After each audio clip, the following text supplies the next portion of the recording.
Just a quick intro. I'm Jessica. I'm one of the HR directors at JourneyHR. We're a consultancy supporting predominantly SMEs. I've got around 20 years experience in HR. This topic is really close to my heart. I've seen so much value to be had when businesses get this right, but also I've seen what happens when they don't quite get this right. So it's a really important conversation today. I'll let the rest of the panelists introduce themselves and then we can get cracking. So my name's Charlotte Wiseman. I've partnered with JourneyHR today because I'm the CEO and founder of an organisation called Step Inside Group. And we help businesses apply neuroscience, psychology and behavioural science to really create workplaces where everyone can think, feel and perform at their best. And this topic is, of course, at the heart of that.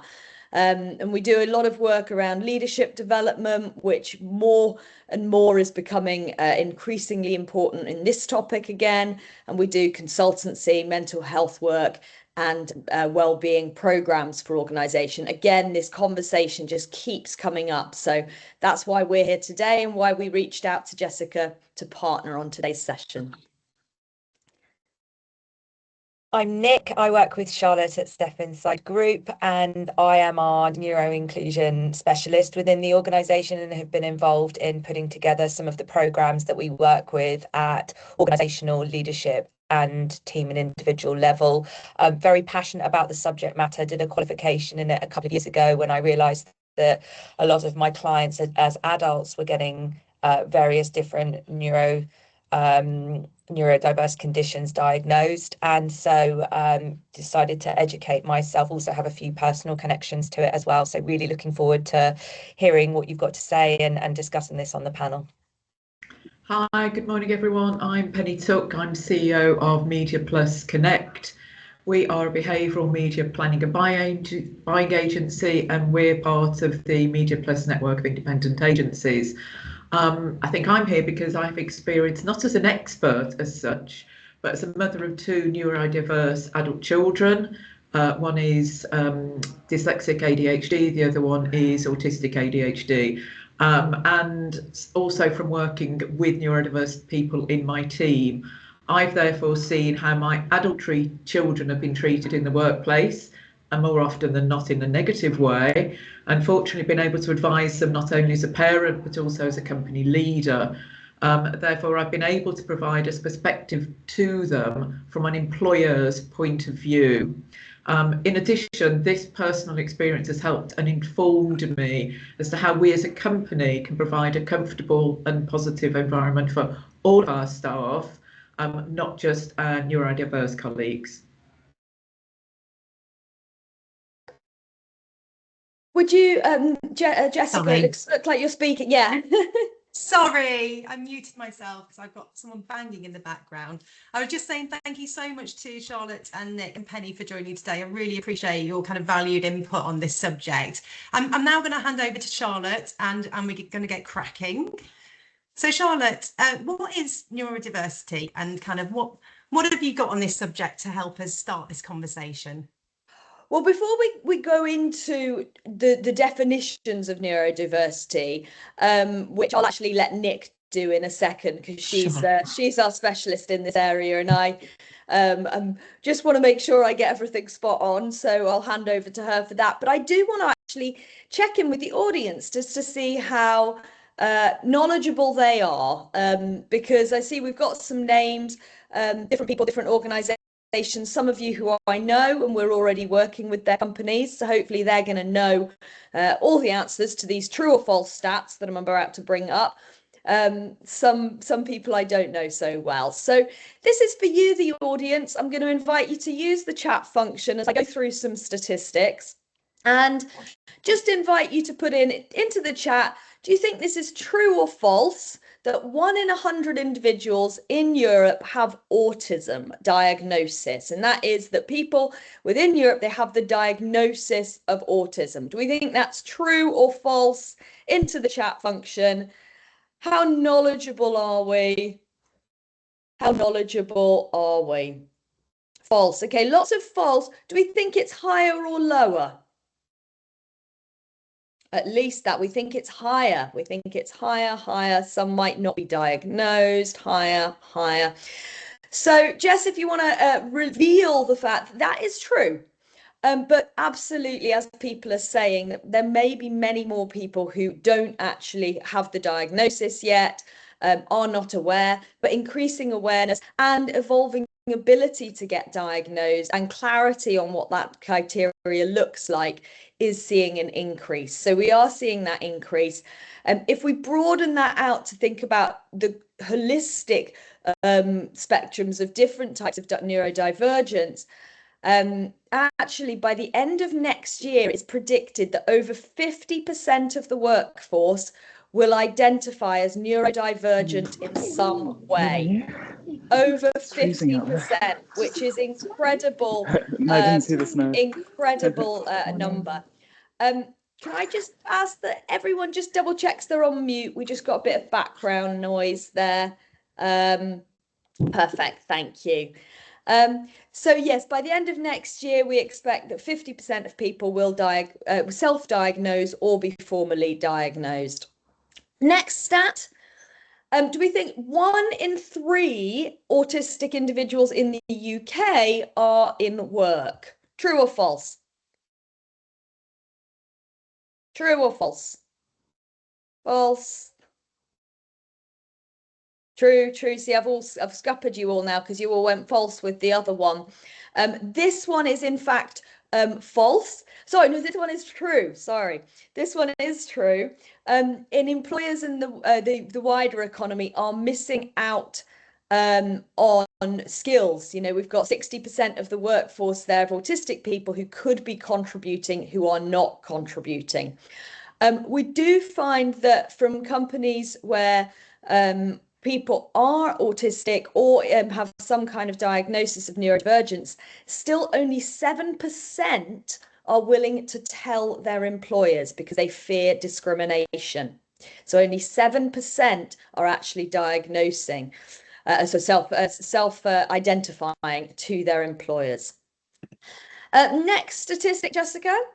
20% of neurodivergent employees in the UK have experienced discrimination. Do we think this is true? True or false? We think it might be more. False, higher, true, and more. You are correct. It is more than that. It's 29% say that they have experienced it, which really reflects on why people are not unmasking themselves and being honest. Final statistic, 20% of individuals in Europe with dyslexia also experience anxiety. Do we think that's true? Do we think there's this crossover?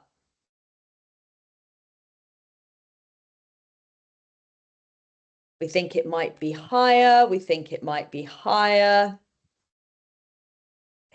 And we will reveal that the answer is in fact true.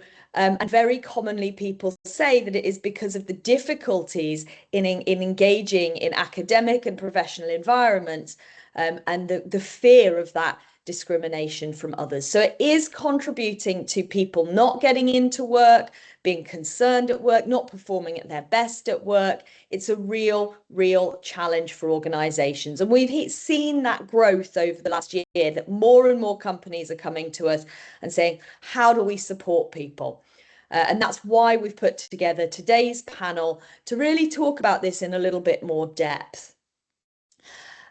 So Nick, could you start by just explaining to us, just talking us through some of these key definitions with the audience to ensure we're all on the same page here? Absolutely. And actually, just as you were talking there, Charlotte, it reminded me, and it's something that we hadn't discussed in the prep, but also Penny reminded me when you were describing your children. Quite often when an individual has a neurodiverse condition, there is quite often something else that's also running alongside it. So it might be that there are multiple conditions at play, but also what we see is higher potential mental health conditions as well, like anxiety, like stress, like depression. So quite often these things aren't there in isolation because of potentially the workplace and how it's set up. So we were really keen to share a few of the terms with you. What's quite interesting is I've specifically focused on neurodiversity and explaining that. If we were to start talking about all of the different conditions, we would probably be here for the full hour and you'd just be sitting probably listening to me just rattle through them all. There are many, and I think it feels like a really good time to also say that everything is evolving and changing. So these are the terms as they currently stand. But again, don't get too comfortable with them because in 12 months time, 18 months time, they might change. So actually a lot of this is making sure that you're constantly being up to date and educated.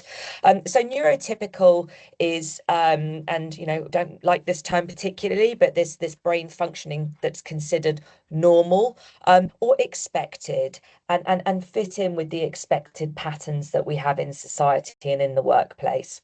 Neurodiversity itself, which is what we're talking about today, this is, you could really simply just view this as all are welcome, everybody. So actually, if you have a neurodiverse organisation, which you can see lower down, you have a group of people working there with different types of brains. That's all that means. The neurodiversity paradigm, this concept that brains work differently and really accepting that is normal. And actually, this normalization of our differences, this celebration of our differences, that's what we're talking about when we talk about the paradigm.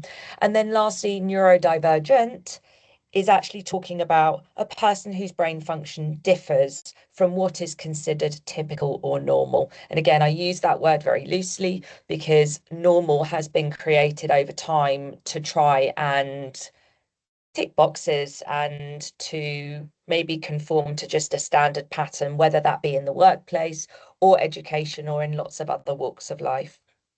So there are a few of those, and we can share some of these with you and certainly share our slides with you later. And we've got a method for you to do that. Thank you, Nick. That's really fascinating and educational, actually. So in terms of the challenges, you know, we see lots of our clients worrying about this topic because they don't know where to start, perhaps, or it feels a bit too big for them. I'm interested, Penny, what's your experience in terms of the challenges that you see as a business owner or that HR teams face when facing or thinking about neurodiversity? So the challenge, and I see, I'm going to turn the term challenge on its head, but really the challenge for employers is to make sure that all of our workplaces are person-centric for all of our staff. As Nick mentioned earlier on, it's to include everybody as a wider range of normal, basically. And I've never felt working with people who are neurodiverse as a problem. Therefore, our approach is how we can make the working day more accommodating to everyone in the office, everyone. And so I'm coming from this from a base of positivity. This doesn't mean that we haven't got challenges. Again, I'm using that word as an employer, but I do think a number of these are self-induced. We behave as if a neurodiverse colleague is other to the rest of the team because they don't fit into, as Nick has just been mentioning, our normal, narrow definitions of what is normal. So again, as I said, I'd like to turn the conversation on its head and what are the challenges we as employers put onto our neurodiverse colleagues. So we could say, well, it's a challenge to us as employers to identify a colleague as neurodiverse. And I've faced that. I've had somebody in the past, a few years ago, who displayed all of the signs that I would recognise in my children from a personal, not an expert point of view, but he clearly either wasn't comfortable or hadn't self-diagnosed himself, so we couldn't approach him. So, you know, we have faced people who have not self-identified. They also may be feeling nervous to self-identify because of the approach that the company might take. But we found that if this is mentioned as at induction stage, so asking our new people if they need any support. This helps to open a door to early dialogue, to make them comfortable, to opening us up to us, but also to provide a safe space for people to realise that we are supportive, and it takes the onus off them and onto us, and this benefits us at an early stage too. We invite third-party companies to train the whole company in neurodiversity, and from one of our group training sessions, we were introduced to a working style guide that we introduced for new employees, and we asked them to fill this in, and this helps to open up that kind of conversation, how they can work most productively. And remember, we have to make reasonable adjustments as an employer. It doesn't mean that we have to completely change the way we work as a company. And I do find that the changes we've made for our staff are very small changes, and then they're not really they're not costing us anything. But then we also have to manage the difference between performance issues and neurodiverse behaviours. Autistic colleagues can be quite direct in how they talk to others, and we found that with staff training, this helps everybody learn how to understand the difference between rudeness and directness from some of our colleagues. Some of our colleagues can have a very, shall I say, egalitarian way of talking to people in the company, and they have the same approach, whether it's to a very junior person, whether it's the managing director, and that's because they have just a very direct way of approaching things. And my daughter is a very strong example of this. You know, in a group conversation, she didn't agree with the managing director, and she said so. And the response was, "Oh, you've spoken to the MD like that." But she wasn't being rude. She was just voicing her opinion. She was quite junior at the time, and that's why it came as quite a surprise to people. But she didn't see that hierarchy. But if we can create that comfortable environment, we can discuss things like workplace etiquette without giving offence to all of our colleagues of whatever condition. And it's our responsibility, I feel, as employers, to encourage all of our staff to understand that we live among a range of norms, and that just taking a little bit more time to understand this will make all of our working lives and our private lives a lot more comfortable and a lot richer. That doesn't mean we should excuse poor behaviour or poor performance. There is a difference. And by taking the time to make the small adjustments and to understand what those small adjustments the staff need, we'll be better equipped to understand the difference between poor performance and neurodiverse behaviour. This also will reduce the possibility of a challenge from a member of staff for discrimination, unfair dismissal, and lack of career progression. And I've had personal experience with one of my adult children where the company went the opposite way and wouldn't countenance making small changes, and that ended up as a performance review, which ended up nearly going to court. And my son won. He won an out-of-court settlement for discrimination because of the way the company treated him. This is one of the reasons, as you can see, why this discussion is very close to my heart. Now, that's the challenges, opportunities. So a dyslexic person can have great spatial awareness, great design capabilities. An autistic colleague will give an amazing attention to detail, may have fantastic research skills, really above and beyond. And a person with ADHD can give really creative ideas.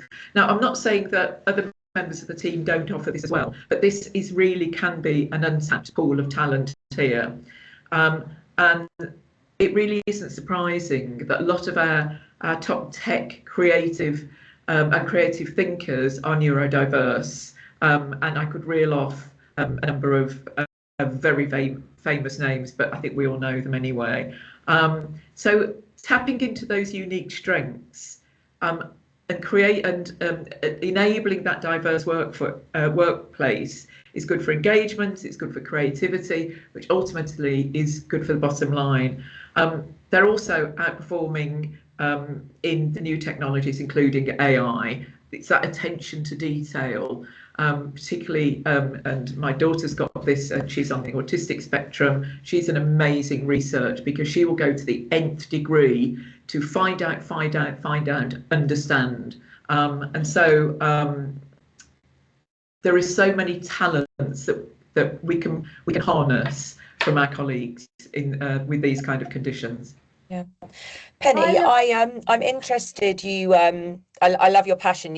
I can see how passionate you are as you're talking through it, and I agree with you that actually we need to reframe how businesses look at their neurodivergent colleagues and employees. I'm wondering a couple of things. So first of all, I was going to throw it out to the people attending today and just ask what sort of challenges, using that word gently, that perhaps you are experiencing in your organizations. And whilst you're doing that, we've got a few here, but one of the things that we were talking about, the four of us, when we were preparing for this session, was actually that we are very good, I think, in the UK, I'm going to say, because that's the area that I know best, where we've done the most amount of this work. In the UK, we're very good at really battling hard to reduce the stigma around something. So we did it with mental health a while ago. We're doing it with lots of other sort of diverse conditions and encouraging diversity. So we're getting much better of doing that.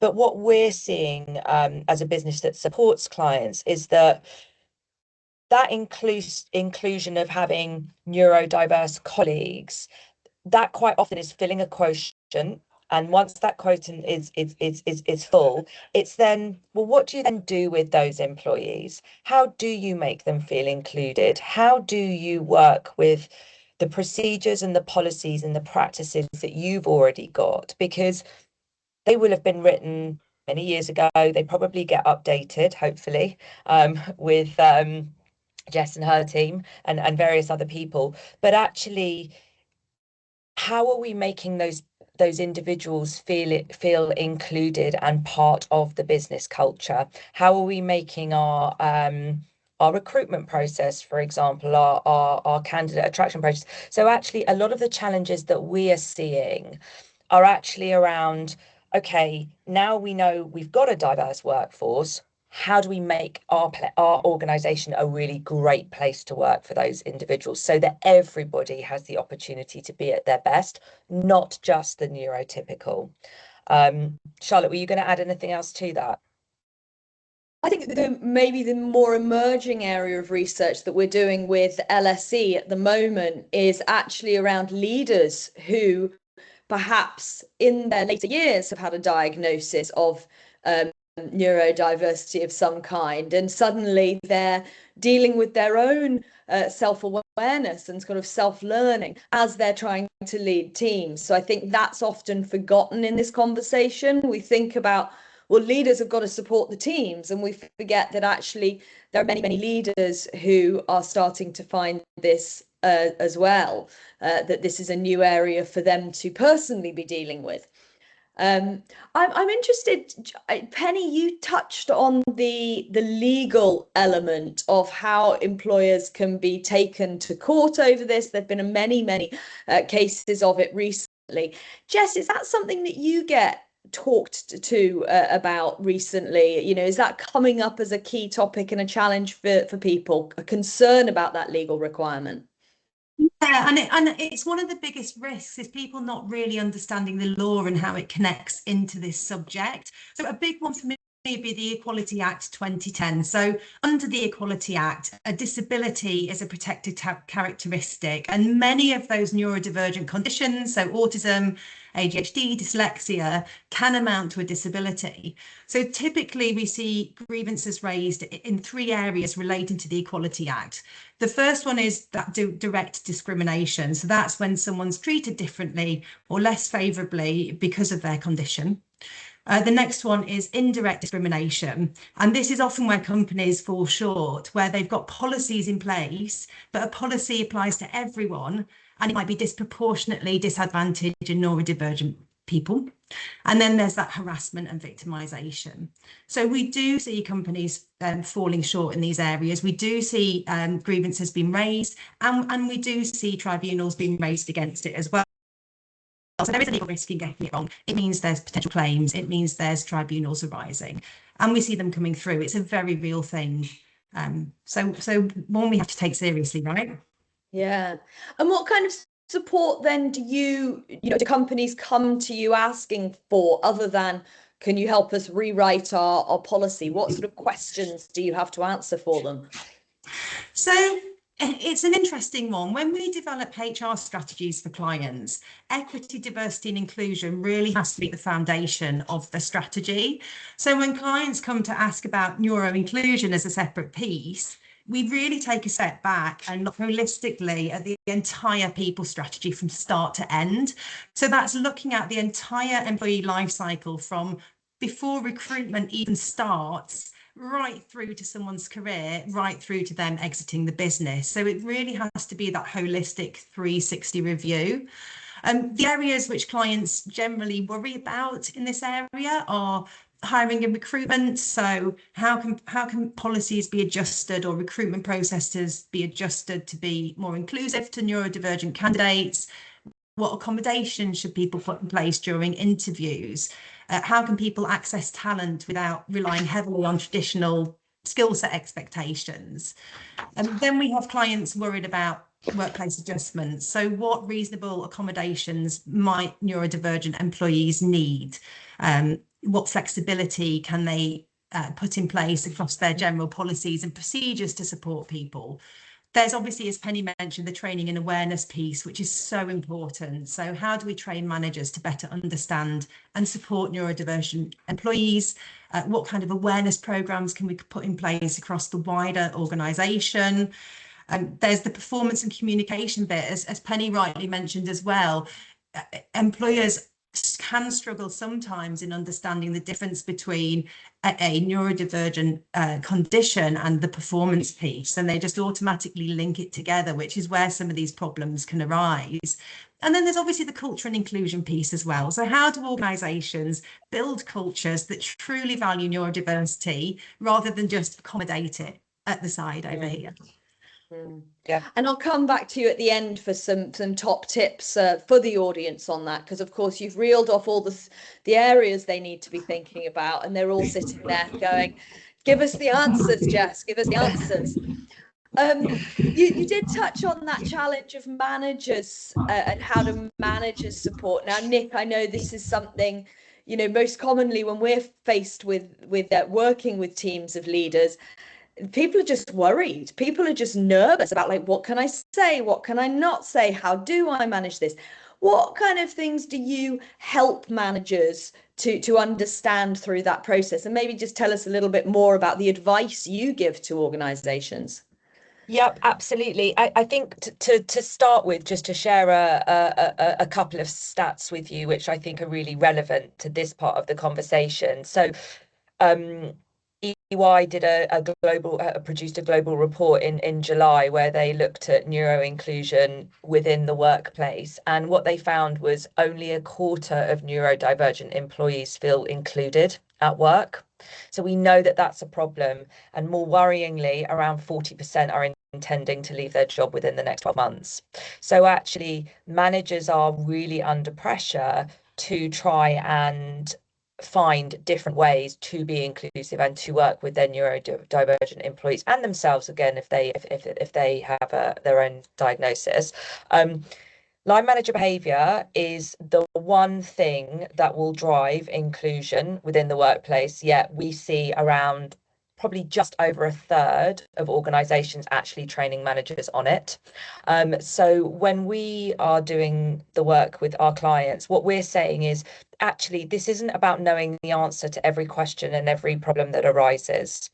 So number one, what's really important for everyone here listening and the advice that we give is, actually, it's about being confident in having the conversation to start with. So it's about asking really, really good questions. So confidence is the first thing that we work on. And then the second thing is getting curious. And actually that features in the work that we're doing with LSE at the moment in the research is actually what part does and what role does curiosity play in being a really great manager of a neurodiverse employee? Because actually what we know is that if you meet, and it's said a lot, you meet one person with ADHD, you have met just one person with ADHD, and actually you might produce an amazing amazing support for that individual, and then you might have another person with ADHD on your team and they will be completely different and those supports won't work. So it's really about being flexible and being curious and asking the question about what somebody thinks they need, because what we see quite often is, particularly adults who have had a late diagnosis, is actually they don't know themselves yet what they need. So actually they could come to you saying, look, I've been through this process, this is the outcome, I want to talk to you about it as my manager. You might say, okay, what is it you think that you need? And they might not know, and that's also okay. So it's also about being patient, because actually just having the confidence and the ability to have one conversation isn't going to get you to where you need to be. Inclusivity and having those conversations, that goes, as Jess was saying, throughout someone's career, from start to finish, before they've even started. So again, there's some of the things that we talk about. And then there's a huge piece around education and looking at some of the different areas in business around culture, like Jess was saying, around recruitment, onboarding, candidate attraction, retention, performance management, appraisals, all of those things, team building. We look at all of those areas and we try and create things that are right for that manager and right for that business. And I think that links back to Penny's point about actually it's about having those conversations and not just sort of getting offended and walking away. And that goes across all elements of inclusion. Absolutely. But absolutely, I think you really, that what works for this organization, for the context, for the kind of experience, because I know from a lot of the companies I see who are here, a lot of you are working for companies with teams who are maybe integrating into other cultures because they are going into other organizations as consultants, as external. And so you've kind of got an added complexity there, where you might be moving from a very inclusive community into a less open and inclusive one. I'm very conscious of the time, and we haven't yet come to the questions from the audience. So before I come back to Penny, Nick and Jess for your last top tips for the audience, I am going to come to the audience just to put into the chat function. Have we got any burning questions from the audience that you would like our panelists to answer? If you'd like to put it into the chat, please do, and let us know if you've got someone specific you'd like to ask that of. Or if you'd prefer and you'd like to speak up, feel free to raise your hand and we'll come to you that way. Any questions from anyone coming through? I see it sounds like we're answering every. Oh, Dan. Yes, Dan, feel free to unmute yourself and ask your question.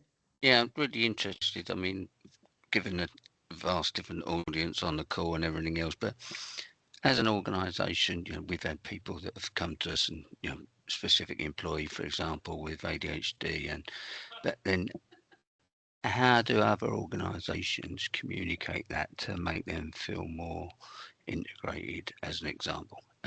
Because they will come to you, there's still a stigma around that. People don't want to talk, they don't want to share that. And giving them the flexibility, the tools the support to actually operate and thrive is really important. So how do we do that with making other people aware? What's the general consensus there?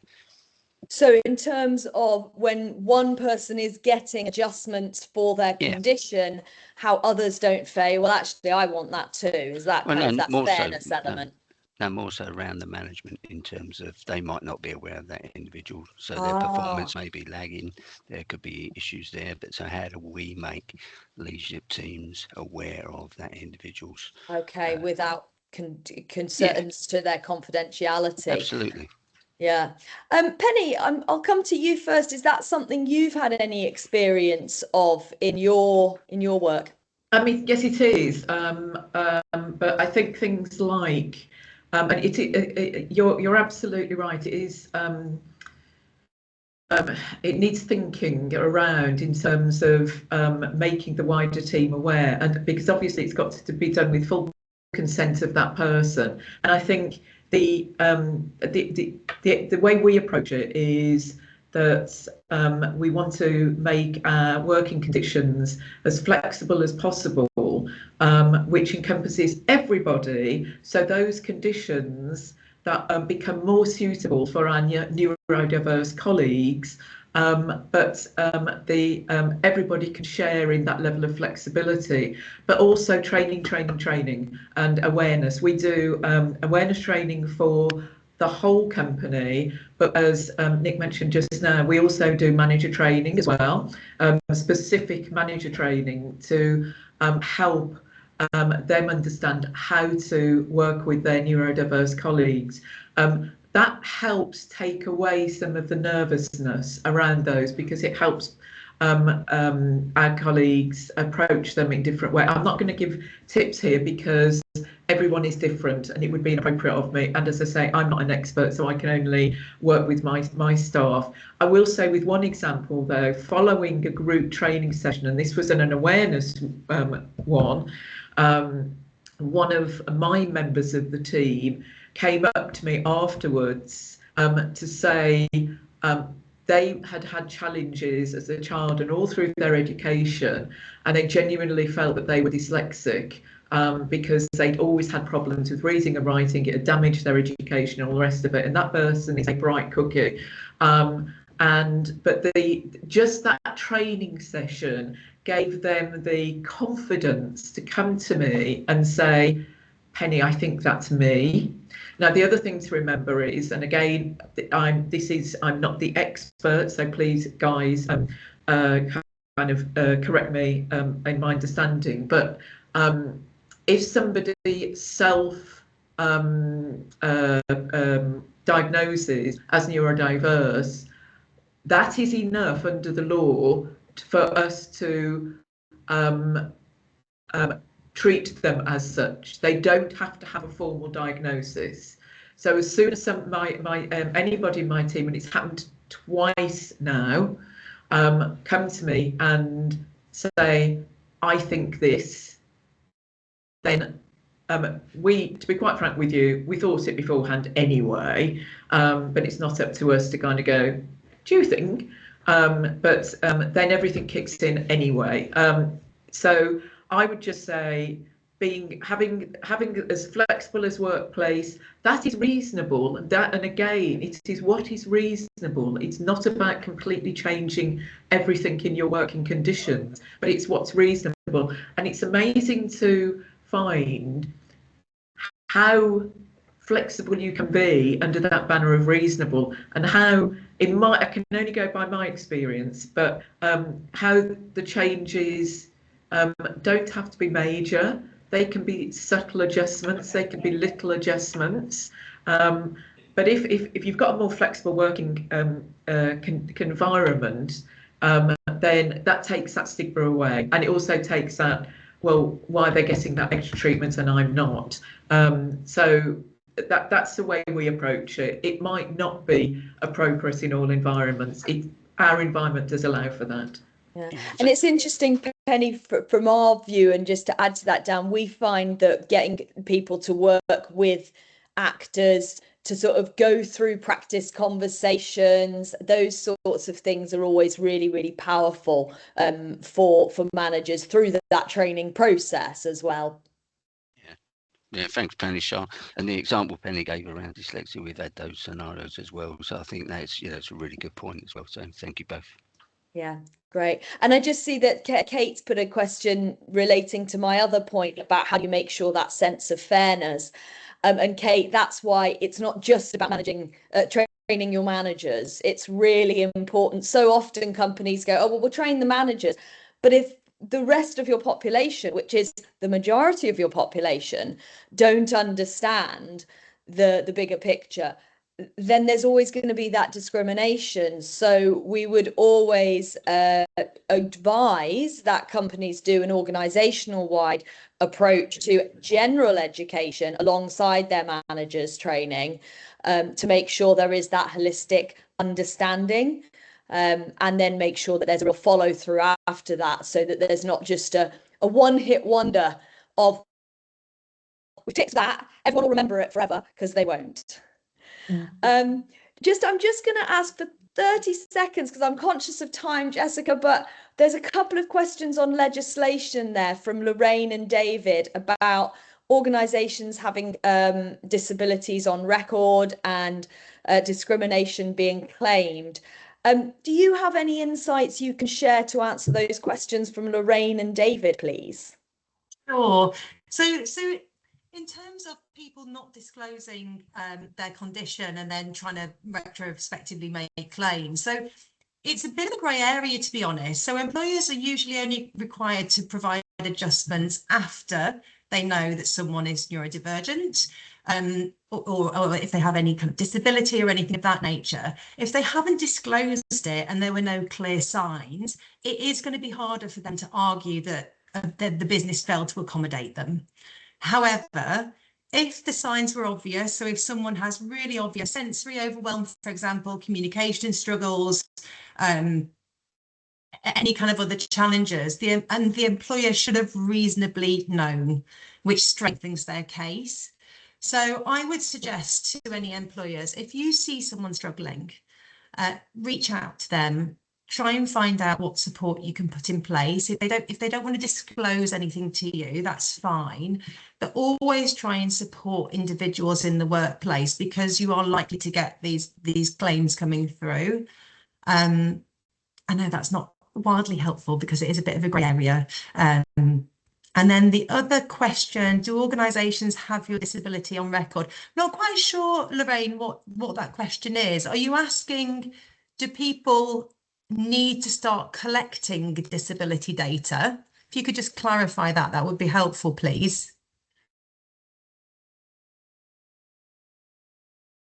No? Did we hear from Lorraine there? Nothing's come through. No. Well, sorry. Maybe if you want to follow up, Lorraine. Oh. Sorry, I didn't catch the question. You popped something in our chat bar here, Lorraine, which was, do organisations have your disability on record? Was that a question for one of us? Yeah, because I wanted to know if you've disclosed it and told them and even given proof, do they have that on record? Because when I spoke to somebody, they said they don't have that on record. So I'm a bit confused. Are they supposed to have that on record somewhere? So normally with new starter forms, there is a section for employees disclosing a disability. If someone's filled that in, it would absolutely be on that employee's file via the HR team.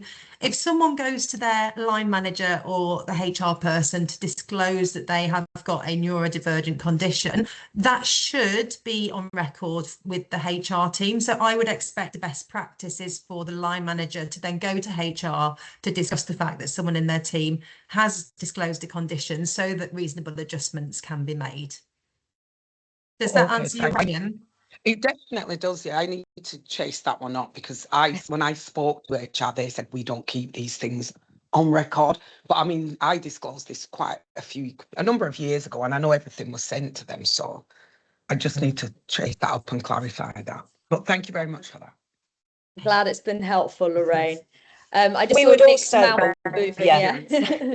We would also say from a manager's perspective, from an HR perspective, from an individual perspective, any conversation that you have where possible, just try and follow it up in writing so that there is a bit of an email trail there for you, because you could have a conversation, I might have a conversation with my manager in a one-on-one and disclose something, and then I'm reliant on them potentially making a note of it and keeping a record of it. Whereas actually, if I then follow up in a method that suits me, but that there is some kind of trail there, I think that's very important.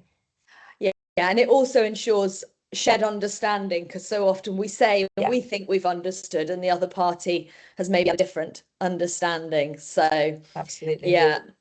I'm gonna come to bring the session to a close, and there is one more question we've got lingering in the chat function. So Jess, Nick and Penny, as we ask you for your final closing words, final request to the audience or top tip, if you want to address or have anything to add on that last question in the chat, please feel free to. If not, Selena, we can follow up with you afterwards and share some guidance on that. Starting, Penny, what's your sort of closing thoughts, feedback, requests or tips for the audience? Oh gosh, I think it's just the fact that actually making, I can only talk about our company, which is an office-based environment, but making adjustments is not onerous on a company for our neurodiverse colleagues. And I think in terms of considerations and performance, it's those small adjustments that can help. And I've got a long list here, but I'll keep it short. Enable and allow noise cancelling headphones, allowing people to have a set desk. I have 2 people that have set desks in our office. That helps them an awful lot. Enabling time out during the day. In terms of autistic colleagues, they get burnout really quickly. They will go out of the building, have more breaks than everybody else. However, they get their work done twice as quick when they're in the office, so there's no loss of productivity. And at the bottom line, our benchmark is productivity and company cohesion. Flexible working hours where possible. We all hate, I had a massively packed train this morning, and we all hate coming in on a packed train. If you are an autistic person coming in on a packed train like that sensory overload before you've even started the day can actually affect your whole working day and therefore your productivity. Verbal only briefings, that's a massive no-no. Make sure that briefings come in writing, verbally as well, but not one or the other. If it's written, allow for a verbal discussion, but please no verbal only briefings. There's got to be a written element for those people with ADHD and dyslexia, actually, so they can take time to process the information that they're being given. Really, really important. Presentations for dyslexia people, and this can apply to the individual team, but also for presentations to external colleagues, because it will take dyslexic staff longer to absorb. Check on the right fonts, colour discrimination between backgrounds, and even text density and text layout. It will make it easier understanding internally, but it will also make your external presentations much more informative. And meetings, don't cancel meetings at the last time without a clear reason why. It really can throw people, because again, an autistic person can have a set right, this is the meeting, I've got it now, why has it been cancelled? And they will all well, this is what my daughter does, she will catastrophize and always go to the worst scenario. Oh my god, is it cancelled because they don't know what I'm doing, or are they going to sack me? And explain what the meetings are for. So don't put catch-ups in a diary. What's that for? Catch up with HR, it could be something completely banal, but just explain what it's there for. So, and all of those, everything I've just mentioned, really don't cost us anything at all. Thanks, Penny. Thank you. Nick, final thought from you. Yeah, just to echo what Penny said, small actions have a massive impact. We know that the business case for neuroinclusion is really compelling.